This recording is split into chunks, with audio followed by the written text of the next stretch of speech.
Alright guys, it's Copper Cutlass, and the earlier video I posted was actually from Saturday. I just didn't get around to doing it. It's been a busy day.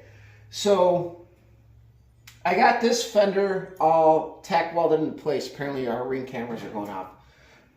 But I got this tack welded. It is butted in, and I'll post a picture of the fendina or fendusi, whatever you guys want to call it. I put both ends of the fenders together, kind of like against the wall, flat on the ground. The heights were the same. The shape overall seemed about the same, so I hope that when we go to put them on, I don't have to break these welds or move anything, and everything will be good. So this is the driver's side fender, which was in the last video. So I'm going to go ahead and move this. Some people would probably cringe at the amount of shit that I'm banging with these fenders, but you know what? I'm a fucking body guy. If I put the fucking dent there, I will fucking take it out. So, it's kind of the same way I work at work. There's like no finesse. I just fucking do it and raw dog it. So, this is the Copper Cutlass.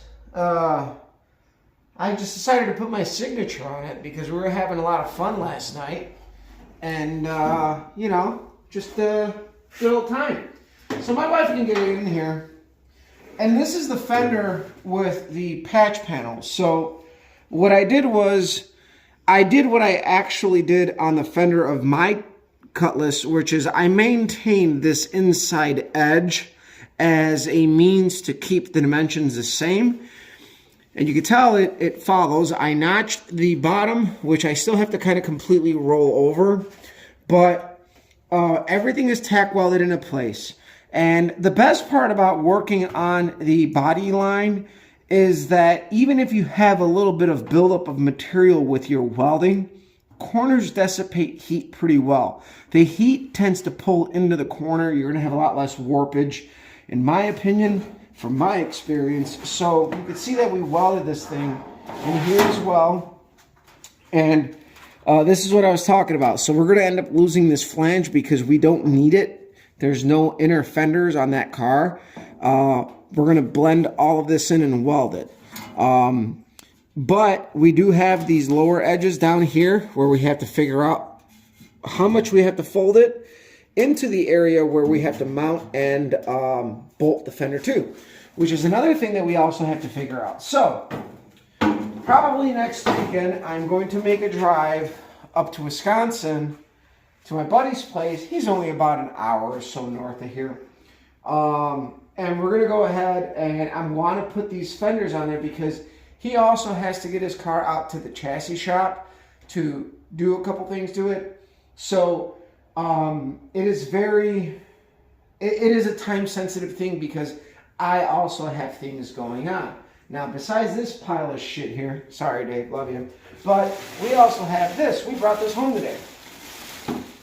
This is the 427 that we've been working on at the machine shop. I machined this all, and I machined all of this. I assembled this. I worked hand in hand with the machinist, and you can tell it is just an absolute work of art.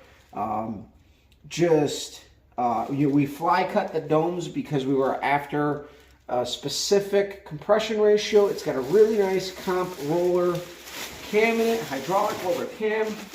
And then in a little bit, I'll show you guys the basement. So I'll let you guys go. I just wanted to show you guys what we had going on with this fender because both are kind of different scenarios. And this is one way that you can do it. If your leading edge is still in good shape, use it to maintain your dimensions. But again, like the other fender, the wheel arc seems to be right.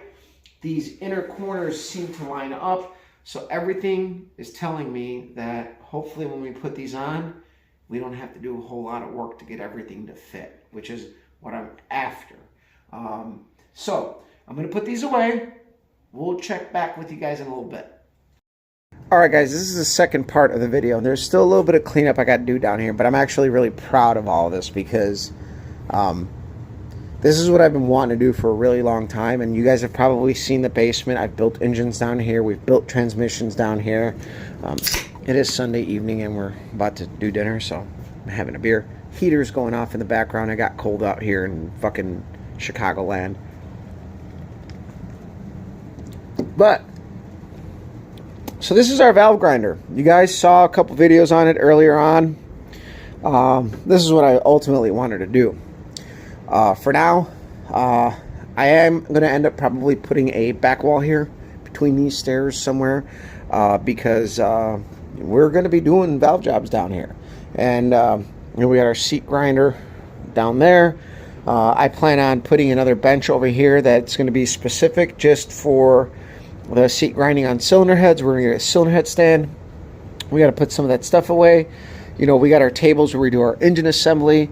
We have, right now, we currently have a bunch of parts for the 427 Chevy here, an intake, valve covers. We got a 850 carb that is just a carb that we use for the run stand. It didn't quite work out for us, but we got it. You know, we got lifters, rocker arms, you know, head bolts, you name it. We got a bunch of stuff, minus the key ingredient, the cylinder heads, which is why we jumped ship on our, and yeah, it's still like a laundry room, and we're gonna clean that up. I gotta tell my wife. But all of our Oldsmobile stuff is down here. I am in talks with an Olds vendor. I don't know if he follows. I'm not going to share his name just out of respect, because unless somebody jumps on board with what I'm doing, then I'm not going to name names. But we got cam on the line, piston kit, you know, with pins, rings, all that good stuff, and a balancer. And that's pretty much all we need, and we need to get our stuff out to the machine shop. So the reason why we jumped ship on our projects is because in order for me to get going on stuff, hold on, let me change this up for a second. All right, guys, so I'm trying to hold my camera, but here, one of the reasons why we decided to jump ship on our project with the Pontiac is because I wanted to have a running engine and a transmission built. So I do have a core transmission. The entire short block is pretty much ready to go on the 427. Obviously, you saw we got our parts, we got stuff, but the cylinder heads are what's holding us back. And the machinist who took me under his wing and let me machine the 427 and do all the work at his place, he's busy, and I'm not going to bug him. You know, he's taking in work that he can make money on, and this guy kind of works at his leisure, so he's kind of retired. I'm not going to bug him. So I decided to sideline that, and that's why I am working on my buddy Dave Myers' 67 Cutlass, helping him out with his wrecked car, getting it squared away. But what that's going to do is allow us to build another short block for the Olds. And, you know, we're not going to rush to run it. I'm going to start off my season with what's on the car because it just fucking works. So, I am dealing with an Olds vendor. He just happens to have everything that I need. So it seems like it's going to work out pretty damn well. You know, I don't know if he follows, I don't know if he watches, but I don't want to drop any names unless they are comfortable with it. And that's something that I typically do because there's some people who don't want to be associated with me. If you guys have known me long enough, you guys know that there's been a lot of topics of controversy, especially back in my forum days. So, and he actually happens to be one of the people that I used to butt heads with, but I think there's a level of mutual respect. He deals with stuff the way he does. I deal with stuff the way I do, but I do need these parts. And, you know, I got the scat rods from him, and so I'm looking to get pistons, cam, and balancer. The rest of the stuff I have to figure out once we get the crank checked out and make sure that it doesn't need a cut. You know, I'm not going to rely on the fact that visually and checking it myself and saying that I'm fine with a polish is going to be the way to go. So, yes, we're going to be building another short block for our car, and we're going to end up using the same top end. And hopefully that all works out. I'm going to be hopefully, again, I am plowing through this work on these fenders because it's time sensitive.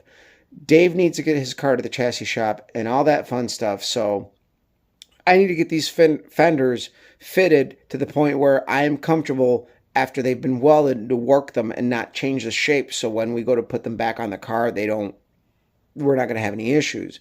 So I'm probably going to do the filler work, prime them, block them, paint them, have them ready to go. And there's still going to be a couple of details left to do, but that's going to be done later because usually sometime around February, we start getting ready for our bracket season. And I have a couple of contingent things besides the engine work that I want to do. I am leaning towards buying an S60 from Strange because the 8.5 that's in the car has seen better days, and I got to pop the cover off. The spool seems to be shifting for some reason, if that's the case. I haven't had that cover off since I rebuilt it, and it's been like 2 seasons since I did that. But the last race, especially backing up into the burnout box at our home track, it seemed to kind of just jump, and I hate it. And it's like either the control arms shifting a little bit because I run them just snug, or it's the spool is moving around again. And that's simple enough to check. We've been there before. We've done it. But at that point, I think it's time to just put our money where it's best. And I've been wanting the S60 for a reason. There's less parasitic draw and power. It's very strong. I know a lot of guys pick the Ford 9, but the Ford 9 needs some power. The S60 for our application is going to be better, and Strange is pretty much in our backyard. We can go there, we can buy it, we can pick it up. It's set up, ready to go. We're just going to put our backing plates on it and call it good. And I have built rear ends before, so I am no stranger to any of that. At this point, I'm saying for the money and the reliability and for the amount of racing that we're doing, we're just going to be ahead of the game going that way. So I hope you guys enjoyed seeing the fender videos, checking out my basement shop, which I'm really proud of, and our plans and what's coming up. And I am picking up a set of E7 Ford Windsor heads to kind of practice on for my buddy. And we are also going to pick up a couple parts from him to try to get my buddy's 347 stroker on the run stand running. So there's things to come besides just working on the fenders. It's not going to be that boring. It's going to be a good combination of work and stuff that we will be doing. So stick around, share, like, subscribe, follow me on Instagram, Scott Colors. We'll see you guys around.